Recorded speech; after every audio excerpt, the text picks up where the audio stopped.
వాస్తవికతని మేలుకొల్పండి. ఈ శపించబడిన ప్రపంచంలో ఏది అనుకున్నట్లు జరగదు.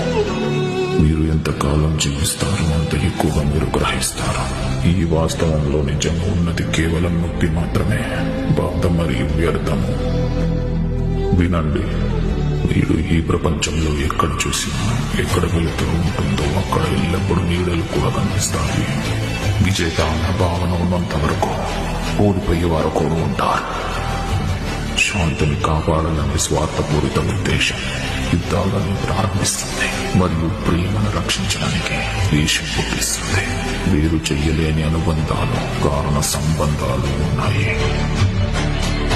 నేను ఈ ప్రపంచం యొక్క విధిని విడదీయాలనుకుంటున్నాను.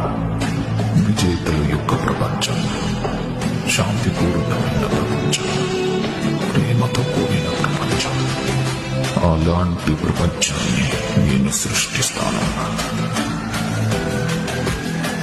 మరి నేను ఉచిహా యొక్క రాక్షసుడు.